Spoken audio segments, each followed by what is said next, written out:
হাতে আর মাত্র কদিন, তারপর থেকে শুরু হয়ে যাচ্ছে মাধ্যমিক 2022-এর টেস্ট পরীক্ষা। তার জন্য দিয়ে দেওয়া হয়েছে অফিসিয়াল নোটিশ।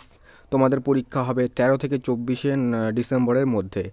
এত কম সময়ের মধ্যে তোমরা পড়ে কী করে ভালো নাম্বার তুলতে পারবে, তার জন্য কিন্তু আমি আজকে ইতিহাসের তোমাদের যে 8 নম্বরের প্রশ্ন আছে, বড় প্রশ্ন, তার খুবই গুরুত্বপূর্ণ সাজেশন নিয়ে চলে এসেছি। আর তার সাথে কিন্তু আমি ইতিহাসে একটা টিপস দেবো, যেই টিপস আর ট্রিক্সটা তোমরা ফলো করলে তোমরা কিন্তু অবশ্যই 8 নম্বরের প্রশ্নটি করে আসতে পারবে এবং সাজেশন অবশ্যই পাবে। তো বেশি দেরি না করে সোজা ভিডিওর দিকে এগোনো যাক। নমস্কার বন্ধুরা, এডুকেশনাল পয়েন্টের একটি নতুন ভিডিওতে সবাইকে স্বাগত জানাই। তো সাজেশন দেওয়ার আগে তোমাদের যেই টিপসটি বলছি, দেখো তোমাদের ইতিহাসের মোট সংশোধিত সিলেবাস অনুযায়ী এবার মোট 5টি অধ্যায় আছে।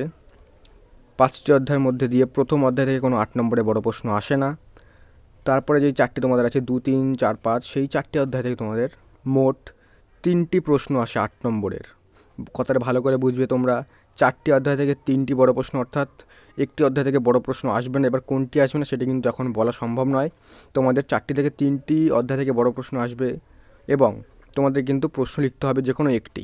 অর্থাৎ তোমরা ধরে রাখো 3টি অধ্যায় থেকে তোমাদের আসছে, অর্থাৎ তোমাদের ধরো 2, 3, 4 থেকে 3টি প্রশ্ন আসলো একটি একটি করে। তোমরা যদি 2টো অধ্যায় পড়ে রাখো তার মধ্যে থেকে কিন্তু তোমরা একটি অবশ্যই কমন পাবে। তো তোমাদের কিন্তু 4টি অধ্যায় পড়তে হচ্ছে না, 4টি অধ্যায়ের বড় প্রশ্ন পড়তে হচ্ছে না। তোমাদের যে কোনো 2টি অধ্যায় যদি বড় প্রশ্ন পড়ে যাও তাহলে কিন্তু অবশ্যই তার মধ্যে থেকে একটি কমন পাবেই। আশা করি তোমাদের এই টিপসটি তোমরা ফলো করলে অবশ্যই তোমরা একটি কমন পেয়ে যাবে। তো তোমাদের তোমাদের দুটি অধ্যায় থেকেই ভালো করে বড় প্রশ্ন পড়লেই 8 নম্বরে তোমরা একটি অবশ্যই কমন পাবে। তোমার 4টি অধ্যায় থেকে বড় প্রশ্ন পড়তে হচ্ছে না। এত কম সময়ের জন্য এটি কিন্তু ভালো একটি টিপস, যেটা তোমরা ফলো করলে অবশ্যই 8 নম্বরের প্রশ্নটি করে আসতে পারবে। এরপর আমি সোজা তোমাদের সাজেশনের দিকে এগোবো। আমি কিন্তু 4টি অধ্যায় থেকে সাজেশন দেবো, কারণ 4টি অধ্যায়ের মধ্যে তোমরা তোমাদের সুবিধা মতন তোমরা যে কোনো 2টি অধ্যায় পড়তে পারো। তো চলো সোজা সাজেশনের দিকে এগোনো যাক। তো দ্বিতীয় অধ্যায় থেকে যেই প্রশ্নগুলি তোমরা পড়তে হবে সেগুলি হলো: প্রথম প্রশ্ন, শিক্ষা বিস্তারে প্রাচ্য পাশ্চাত্য দ্বন্দ্ব কী? তার সাথেই উচ্চশিক্ষায় কলকাতা বিশ্ববিদ্যালয়ের ভূমিকা লেখো। সেকেন্ড, ব্রহ্ম সমাজের আন্দোলনের বিবর্তন, বিভাজন ও বৈশিষ্ট্যগুলি আলোচনা করো। এই অধ্যায়ের 3 নম্বর প্রশ্ন, লাস্ট, 19 শতকে পাশ্চাত্য শিক্ষা বিস্তারে খ্রিস্টান মিশনারিদের ভূমিকা লেখো। তার সাথে পড়তে পারো বাংলার সমাজ সংস্কার আন্দোলনে নব্যবঙ্গ দলের গুরুত্ব আলোচনা করো। দ্বিতীয় অধ্যায় থেকে 3টি প্রশ্ন গুরুত্বপূর্ণ, 3টি প্রশ্ন পড়লে অবশ্যই তোমরা একটি কমন পেয়ে যাবে। আর শিক্ষা বিস্তারে প্রাচ্য পাশ্চাত্য দ্বন্দ্ব, সেটি কিন্তু এবার ভেরি ভেরি ইম্পর্টেন্ট। তো দ্বিতীয় অধ্যায় থেকে তোমাদের এই 3টি প্রশ্ন আমি রেকমেন্ড করছি। নেক্সট তোমাদের 3 নম্বর তৃতীয় অধ্যায় থেকে তোমাদের যে কটি প্রশ্ন পড়তে হবে দেখে নাও। নীল বিদ্রোহ, সাঁওতাল বিদ্রোহ, কোল বিদ্রোহ, চুয়ার বিদ্রোহ, এগুলোর কিন্তু কারণ ও ফলাফল তোমাদের অবশ্যই পড়তে হবে। তো যে বিদ্রোহগুলোর কথা বললাম, নীল বিদ্রোহ, চুয়ার বিদ্রোহ, সাঁওতাল বিদ্রোহ, কোল বিদ্রোহ, এগুলোর কিন্তু তোমাদের পড়তে হবে তোমাদের কারণ ও ফলাফল। তার মধ্যে থেকে কিন্তু তোমরা কমন পেয়ে যাবে, অর্থাৎ তোমাদের এখানে বিদ্রোহগুলি পড়তে হবে। আর চতুর্থ অধ্যায় থেকে তোমাদের দেখো যে প্রশ্নগুলি বলছি।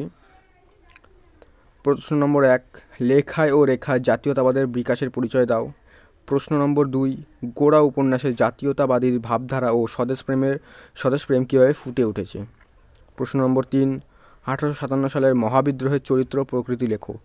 চতুর্থ অধ্যায় থেকে এই 3টে প্রশ্ন খুবই গুরুত্বপূর্ণ, তোমরা প্রশ্নগুলি লিখে নিতে পারো খাতায় এখনই। নেক্সট পঞ্চম অধ্যায় লাস্ট, সেটি তো 3টে প্রশ্ন আমি দিচ্ছি। সেটি হলো, দেখো, ব্রিটিশ শাসনকালে বাংলায় বিজ্ঞান ও কারিগরি শাখার বিকাশে গুরুত্বপূর্ণ প্রতিষ্ঠানগুলির ভূমিকা লেখো। প্রশ্ন নম্বর 2, ছাপাখানায় মুদ্রিত বই কীভাবে শিক্ষার প্রসার ঘটায়।